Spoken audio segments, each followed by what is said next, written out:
You're listening to Three Kitchens Podcast, hosted by your favorite home cooks, Erin Walker and Heather Dyer. Join us for inspiration and a new recipe every Tuesday.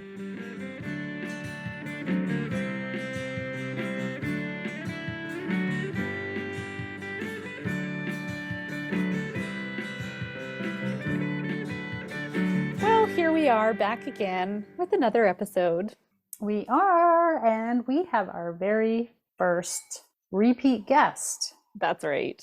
Her name is Chef Kiki Coll, and she is all about American vintage food. And American vintage everything, really. That's true. Which is, let me see if I get it right, the 1920s to the 1970s? Ding, ding, ding. Roughly? Yes. I wrote it down so I could. Awesome. I did not. And Kiki is a chef. She's a personal chef, a caterer. She has a recipe blog, and one of the most popular and busy Facebook pages I've seen. Yeah, Vintage Recipes is her Facebook page, and she posts all these great newspaper clipping recipes off of the mayonnaise jar, recipes from family and friends that have written them down and passed them over time, and neighbors, and she's got handwritten recipes on there and cookbooks and the old collections from the church or the community Exactly. group. Some of the weird and wonderful things that we all go, what? And then other things where she gets hundreds of comments of people saying, my grandma made this, my mom made that, I've been making that for 50 years or whatever. Like, it's a everybody great loves community coming together around nostalgia for these foods that bring us back to our grandma's kitchen or our childhood or things that we share now with our families. It's a nice, warm, fuzzy place for all those good vintage foods.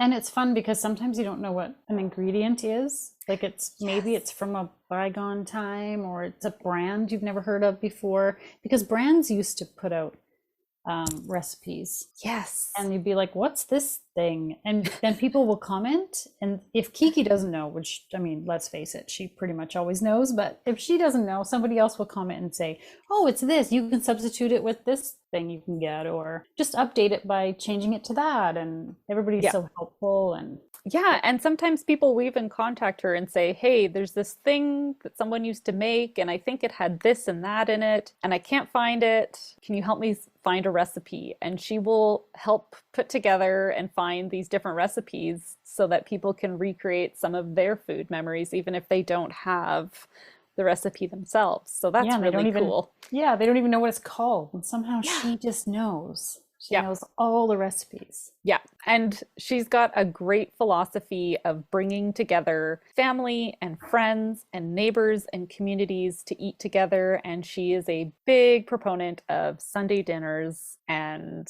creating that bond over food with people. Which is really lovely. And so this being the 4th of July, we thought, who better to tell us Canadians about the 4th of July celebrations and exactly what Kiki's all about, which is community coming together, families getting together in the backyard to community parties and concerts and fireworks displays. And what are they eating? If anyone else out there is like us and they're like, what are those Americans feasting on 4th of July? Well, Kiki is here to shed some light on what does 4th of July look like with their cookouts, as they call them.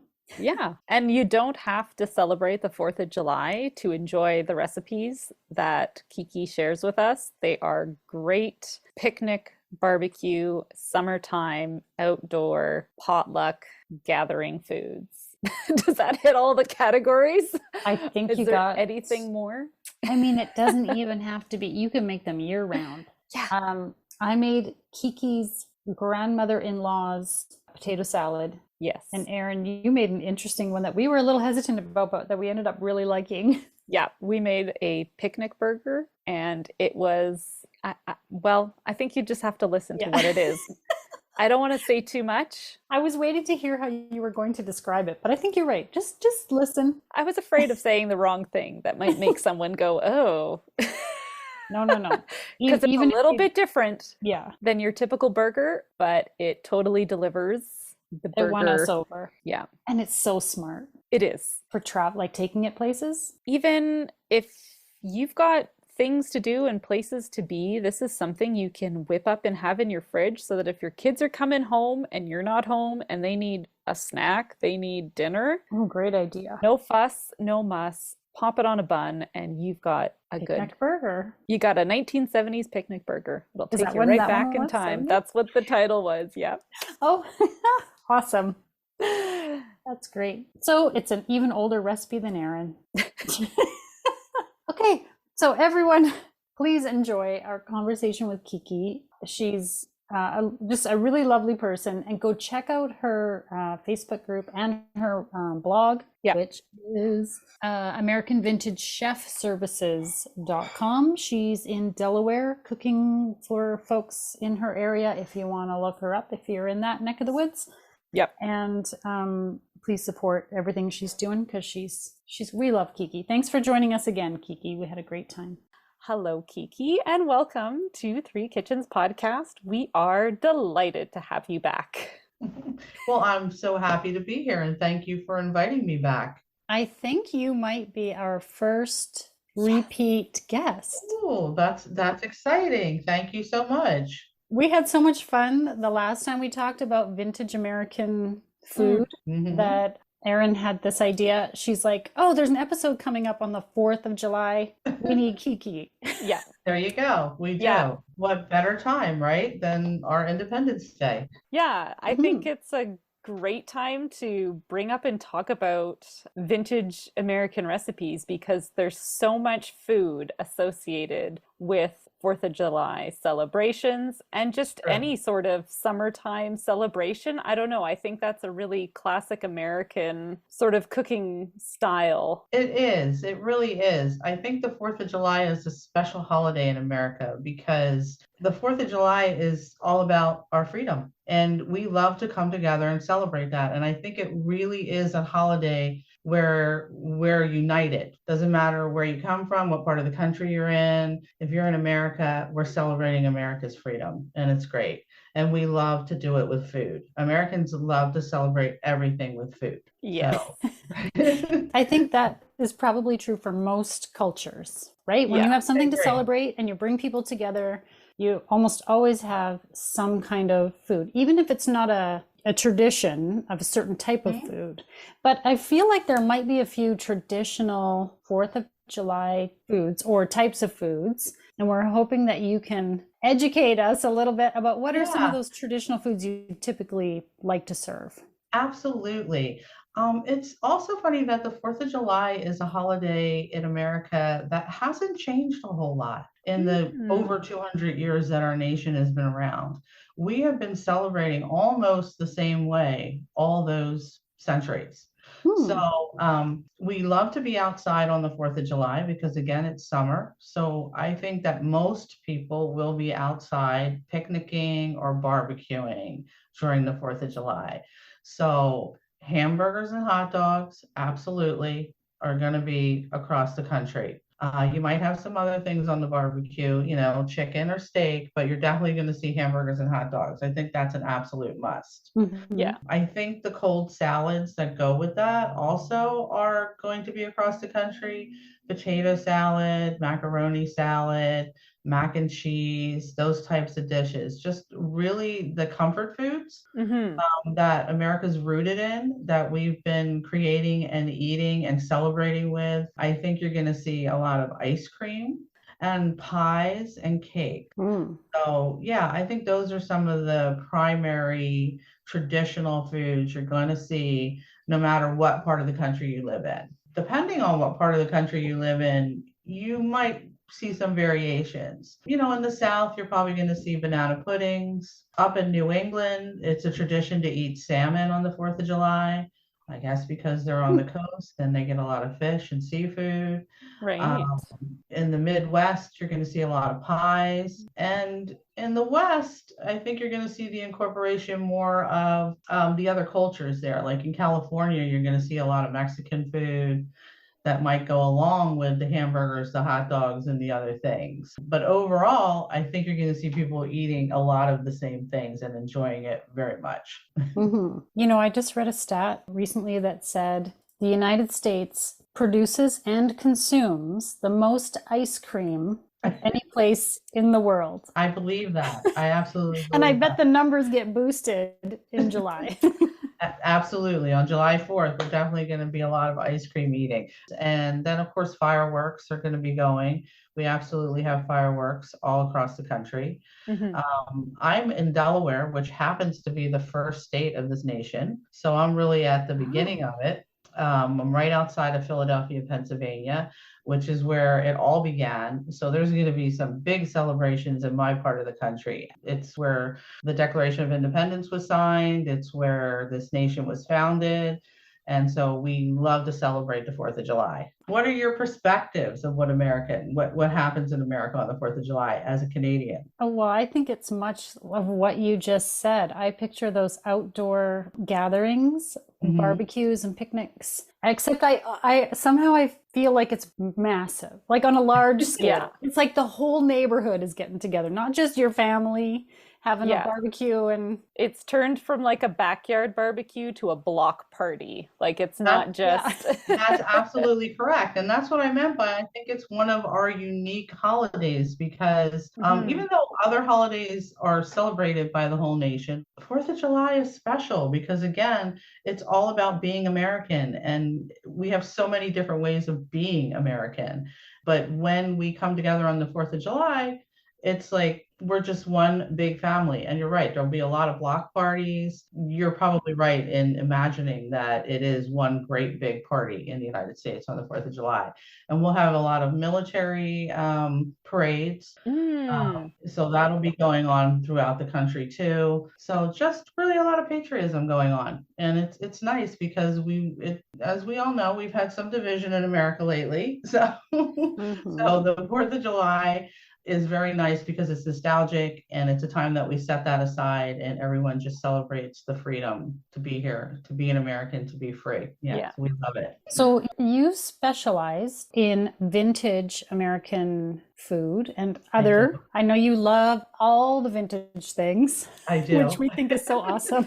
We also love the vintage. Yeah, we were just at a vintage market and going, oh, my mom had that. I love it. It's so great. Yeah, and I love the engagement that you get on your Facebook page because people, they just love it so much when they see something that reminds them like that of a memory Right. or they say, my mom always made this. Thanks for sharing it. Like people, your community is just so great because they're all there for the same reason. They love all the vintage recipes and they love that you managed to dig them up from who knows where, like I from do. everywhere. I do. They And do love it.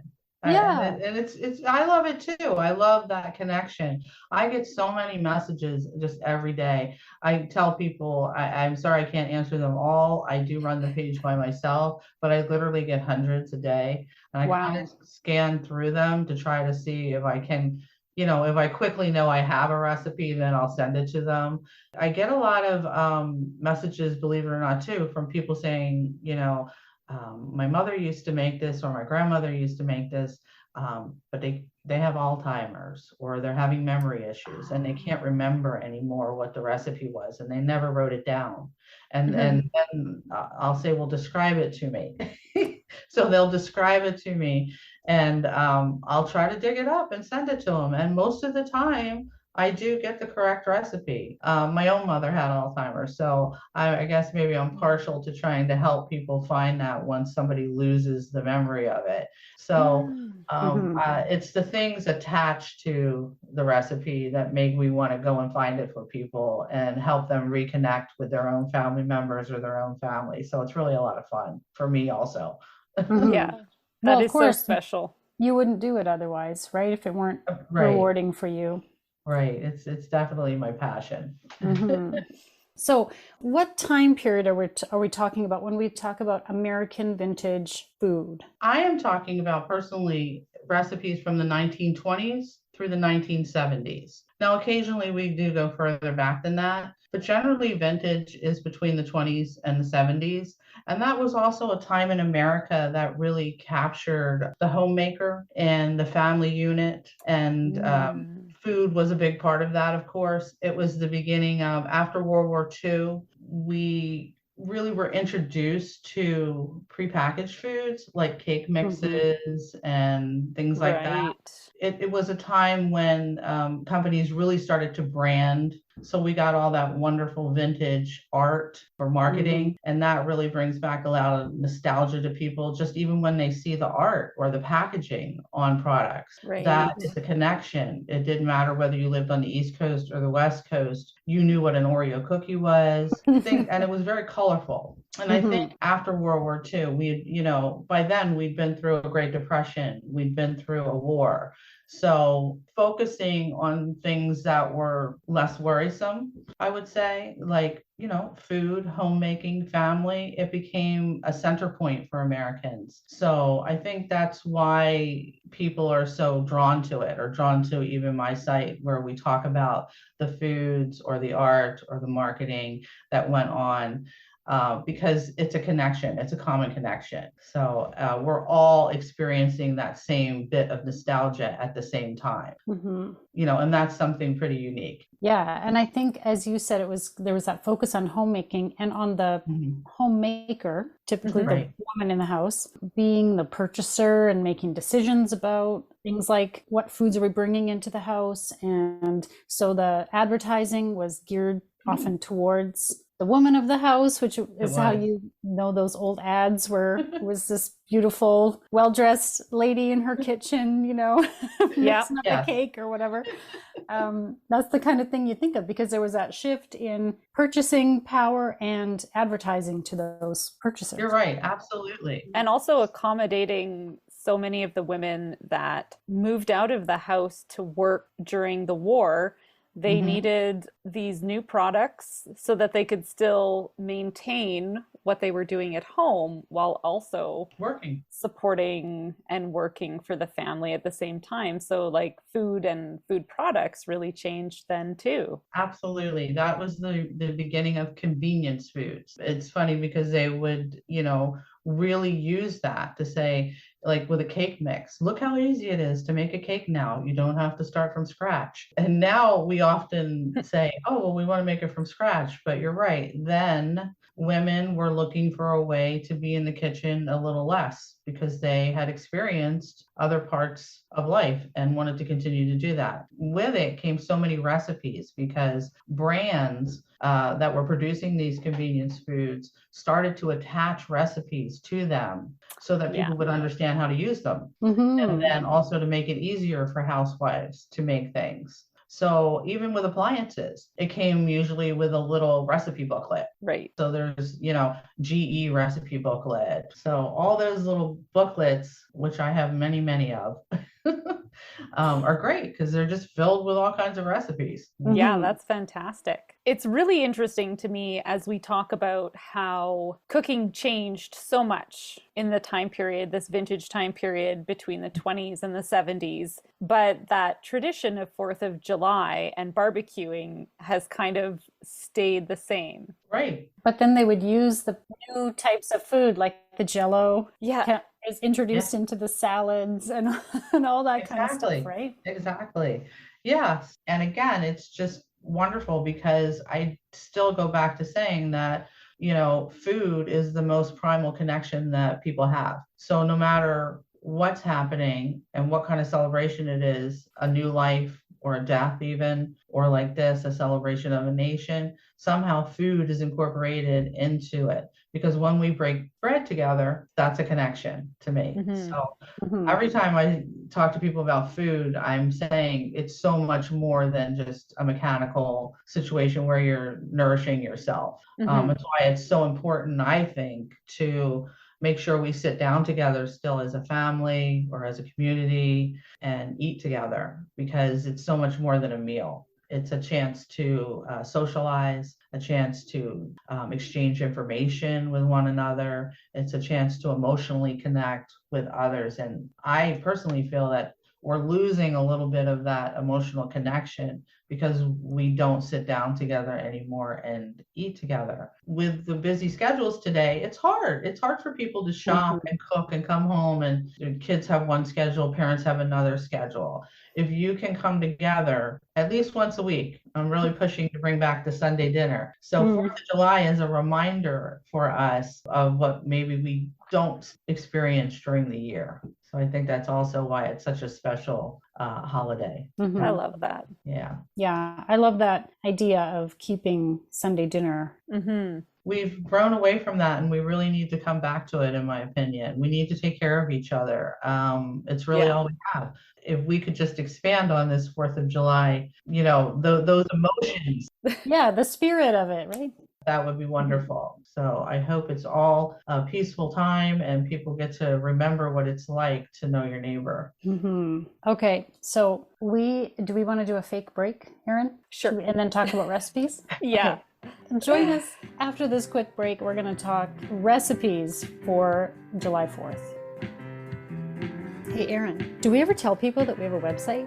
I think so. It's in our show notes. We have a website and we post the recipes from our episodes, and we also have recipes on there that have not made it onto an episode. It's just stuff that we've cooked, tested out, and that we love. Like what you did with that lamb short rib. That was delicious.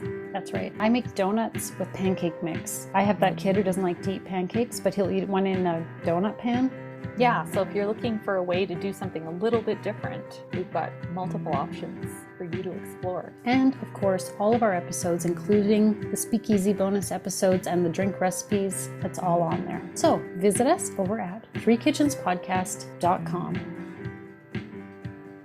Okay, so we asked you, Kiki, to send us a few recipes that you thought would be sort of typical of 4th of July. Maybe you could tell us how you chose the ones that you chose and how they represent the holiday. Sure. I believe, if I remember, I sent you potato salad. Yep. I sent you specifically my Grandma Ward's potato salad. I don't know why potato salad. I don't know if it's because potato is a hardy vegetable and grows easily in places, but I'm pretty sure that you could ask any American if they're going to be serving potato salad at a barbecue or a picnic, and they're going to say yes. Yes. Yeah, isn't it funny? It's like, when you think picnic or barbecue, you think potato salad. Oh, absolutely. You gotta have cold salads. Potato salad is one of them. Now, there may be variations on how they make that salad. It's primarily the same, but there may be little variations throughout the country on how it's made. But I think that's one of the most common things you'll see. Hamburgers, hot dogs, potato salad. I think I sent you a recipe, like I said, for Grandma Ward's, which she was in California. Now, of course, Grandma Ward came to California in a covered wagon from Nebraska. Wow. So again, these are very old recipes from Americans that have been here a long time. So we have tried Grandma Ward's potato salad. I made one change to it, which was it calls for Miracle Whip. And I used mayonnaise because that's what I had. I do that myself. But that made me think, when you were talking about your grandma, first of all, I had said to Erin, I wonder if this is Kiki's grandma. That was our first question. Yeah. So I love the story. Grandma Ward is my grandma-in-law. So yes. Okay. Yes. I love that there's that family connection there. And she also never wrote down the recipe. So she was my in-law. She was basically my mother-in-law because my husband was raised by his grandparent, and she was always very secretive of it. I really had to just watch her in the kitchen, and then I would jot things down what she was doing. And eventually I got a whole recipe. She never wrote it down, and she didn't need that. That's why I would just have to watch and see how she was making it. Now, I was very young, so I was in my early 20s. So again, I was just starting out cooking and stuff. So I'm like, how is she doing this? How is she making this? I really like that it had, as you mentioned, the black olives. I love black olives, and I was like, ooh, this sounds interesting in a potato salad. Really love that. Yes, that was good. And the gherkins, small sweet gherkins. I'm saying that right, aren't I? I had really hunt for those at the store. I don't think those are a popular pickle here. It's a great recipe. Her black olives and the pickles, and you're right, it gave it a different taste. I've never had a potato salad with the black olives, and that was just so exciting because I am also in the category of loving black olives and, well, pretty much any olive on anything. And I really, really liked that in there. That was delicious. Yeah, I'm glad you guys enjoyed it. She would be very happy about that. And I love that it's your grandma. Yeah. A lot of those older recipes were named for whoever you recorded it from. Exactly. You're right. That's just how recipes were identified. It was also a time when people really exchanged recipes. Again, that connection, the food connection. Housewives were very communal. Mm-hmm. And you're right. That's what it was, how it was written down. And that's also how I recorded recipes. I think I sent you something that said Mrs. Writer's cheesecake. These were all people that I knew personally. Mm-hmm. These were the women that taught me how to cook.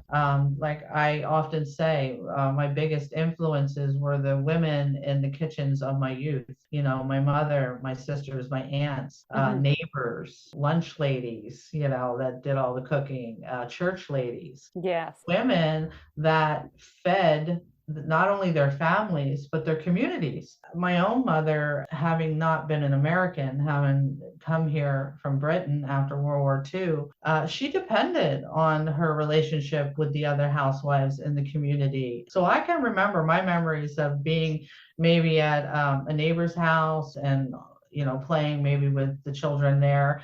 And then on the way home, the mother of the house saying, "Oh, here, don't forget to take these recipes to your mom." And I would come home and I would run in the kitchen and say, "Here's the recipes from Mrs. Lobby or Mrs. Writer." These were people that just were in my community and they would provide the different recipes to us. That's such a great way to remember family and pass on like that feeling to generations that never knew them, right? Like Right. there's recipes that I can make from my grandmother for my children that they never met her, but we will still remember her Exactly. and share those memories of family or friends or important people that you got this food from. And it creates that connection through time. So it's Absolutely. it's so special to do that. I really, really love that. It is. It is. I hope that you'll create these recipes and pass them on to your own family so that we can continue to know one another. And it's exactly what you just said. So yeah, you really get it. A lot of people associate apple pie with America, and it's true. We do eat a lot of apple pie. But the truth is that apple pie was brought here by the European settlers. So, and it really didn't become super popular until World War II. Now, during World War II, when a lot of the soldiers were being interviewed by military press, they often made references to that they were fighting for mom and apple pie. Yeah. Because of that, we created the as American as apple pie. I'm sure you've heard that expression. So, but I think I mentioned to you that I'm making a peanut butter pie for 4th of July. Yeah, we'd like to hear about this because we were like, peanut pie, what's happening? What? Yes, because even though American as apple pie goes, peanut butter truly is American. It was invented here. It was created here. Americans eat about 700 million pounds of peanut butter a year. Wow. One of the most nostalgic probably things is I don't think there's probably an American that grew up without eating a peanut butter and jelly sandwich.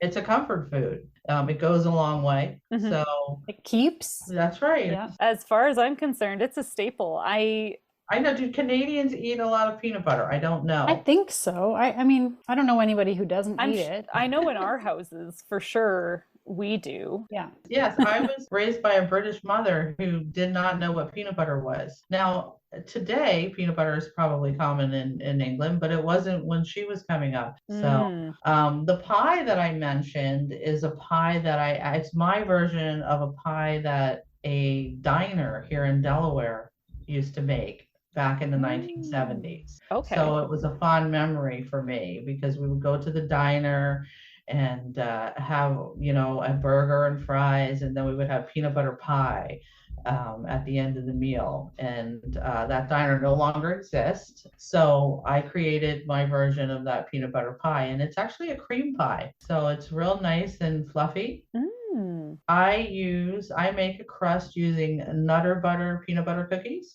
It's made Okay. by Nabisco now. They look like little peanuts, yes? Yes, they're shaped like little peanuts. Okay. So like a graham cracker crust, I don't bake it, but it's a peanut butter cookie crust. Mm-hmm. Then there's a layer of chocolate over the crust. So we use like a Cadbury spread, like a milk chocolate Cadbury spread or Nutella, whatever kind of chocolate spread you like. You melt that and put it over the crust. And then the filling is made with milk, peanut butter, and vanilla pudding mix. Okay. You're going to mix the milk and the peanut butter and the pudding mix until it thickens, and you put that in the refrigerator for a little while. And then you're going to make some beautiful fresh whipped cream. Then you're Mm. going to get that nice and stiff. And then you're going to fold those two together.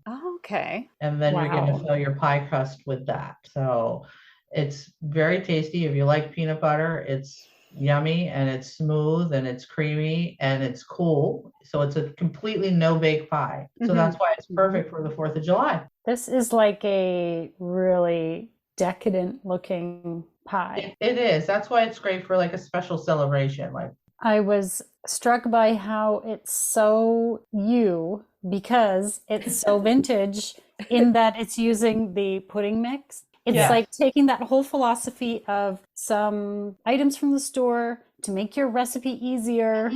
Just like we were talking about, just seems like such a perfect signature Chef Kiki pie. there you go. Absolutely. Yes. It is. And I really have never seen it anywhere else. So I looked at the recipes down the list, and we are big burger fans. And at first, I looked at this 1970s picnic burgers, and I was like, okay, burgers, but totally deconstructed. Yeah. Yeah. More like a sloppy Joe kind of Absolutely. Yes. That's cold right. burger. But I made this last night for dinner. It Mhm. was fantastic to make and really easy to cook up. And my kids were like, why have you never made this before? Oh, And good. I was I'm like, glad I to hear didn't know that. about it. Yay. Yay. So I they like it. really enjoyed it. So it was a pound of ground beef that was cooked and seasoned, and I just used salt and pepper in it. I kept it really basic. And then 1 onion. I cooked half the onion and I kept the other half raw. There was dill pickles, a tomato, chopped up lettuce, cooked and chopped bacon, and then all of that was mixed together with a mayonnaise, mustard, and ketchup sauce to kind Right. of hold it all together. Right. And then instead of getting burger buns, I just got little dinner buns and made like sliders for everybody Yeah. on it. That's a And great so idea. that worked really good. My husband found out the best way to keep it all together was to not cut through the bun all the way and to like Right. open it up so that it could hold all the food and you could close it back in there. Make it like a little pocket. Like a little Yeah. pocket. Well, I'm really glad that they enjoyed them. That's a favorite at our house too. And you're right, because it's really easy and it is similar to a sloppy Joe, but it's not, it's great for summer. And of course it's called a picnic burger because you can just put that in a little container, take it with you, and backyard barbecue, a picnic, whatever. Yeah, and it's cold though. Yes. I ate it cold. I'm glad I did that right. It is quite messy. I have to say, maybe if you put it you could even put it in a pita. Yeah, you could do that. Maybe. Absolutely. But I love this Absolutely. this idea that you don't have to, if you're going to the park or Mhm. something, you don't have to take your lettuce, your tomatoes, your bacon, your Right. ketchup. Don't forget the ketchup and the Think of all the mustard. condiments you're Yeah. always carrying. Exactly. Yes, Exactly. you've got one bucket of your filling and you've got your whatever kind of bun or bread you're going to eat it with. Right? You could even scoop this with chips. Yeah, Would be great. You could probably use that as a dip. You're right. Absolutely. Yeah, that's the point of it. It's just supposed to be easy. It's supposed to be something you can take easily to the picnic, and it's easy to travel with it. So I'm glad you tried that one. I'm glad the kids liked it too. I really like it. Sometimes people aren't sure about it. They have the same reaction. They're like, wait a minute, what do you mean? Why is it all one thing? But when they taste it, they're like, oh yeah, this is good. This is good. Oh yeah, I So, Yeah. had one kid was eyeing it pretty hard when it hit his plate. Like, yeah, what?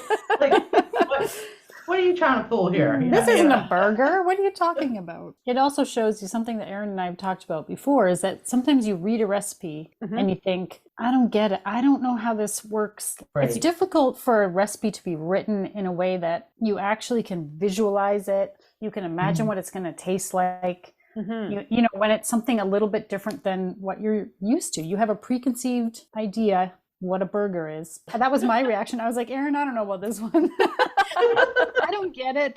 I couldn't picture it. Yeah. Yeah. I So wouldn't it's, steer you wrong. I wouldn't. I'm telling you. oh no. Well, I'm glad you made it. I'm glad you chose it, Mhm. Erin. And I can't wait to share it with everybody because it'll be a new favorite, I'm sure. Yeah. I'm very glad that you all enjoyed it. Like I said, it's one of our favorites too. Yeah. Mm-hmm. That was really fun. So, will you share with us what you will be celebrate or where or how you will be celebrating? You've mentioned a few things you'll be bringing to a barbecue. Have Um, you got? yeah, we'll be doing the backyard thing, the backyard barbecue. I actually just replaced my barbecue, so I have a brand new one. I'm Ooh, excited about fun. that because Mm-hmm. once summer hits here, that's where you find me outside at the barbecue. I Oh, could yeah. Yes. leave the stove alone for the rest of the summer. I love to be barbecuing. So yeah, we'll have a little, family get together and then probably go watch some fireworks at our local park. Um, Nice. that. And you're right, I'll be serving things just like we mentioned. Definitely Grandma Ward's potato salad, hamburgers and hot dogs, my peanut butter pie for sure. Mm. And whatever anybody else requests, we have them bring some things. Yeah, we can't Mm. wait. It's one of my favorite times of the year. I hope it doesn't rain. I hope it'll be warm and great for the fireworks. The Oh, only, yeah. Right? yeah, we'll just have to settle the dogs down for the night before we Aw, yeah, that's the hard thing about fireworks, right? for the It's fireworks. sometimes hard on animals. Yeah. Yeah, yeah. Oh, that sounds wonderful. Well, I'm really pleased that you invited me back, and I hope you enjoyed the recipes and and that you learned a little bit about the American Fourth of July. Absolutely. Oh, We're we so sure did. glad that you could come back and share these recipes and talk vintage. Can you tell our listeners where they can find you and learn more? Sure, you can find me on Facebook, and it's Facebook at Vintage Recipes. You can find me at the same handle on Instagram or TikTok, and then you can also view my recipe booklets on Amazon. You can just Google my name, which is Kiki, Kiki, Coll, Coll. And I hope you'll come and visit me and join in our little nostalgic, our little trips down memory lane. It's lots of fun, and I love when people share their memories and their recipes and tell me the connections that they have with those recipes. So I really look forward to that. And I thank you again, guys, for inviting me on, and I hope I'll see you again. Oh, absolutely. This has been great. Thank you so much. Mhm. And I hope that whether you celebrate 4th of July or not, get outside and connect with people that you know or that you don't know over some good food. And now for the fine print. Join us over on the socials, Facebook, Instagram, and YouTube, and on our website at threekitchenspodcast.com. Remember, when you like, follow, subscribe, and leave a review, it helps more people find us. Thank you so much for listening. Grandma, why are you so secretive about your recipe? Just give it up. You got to give it up.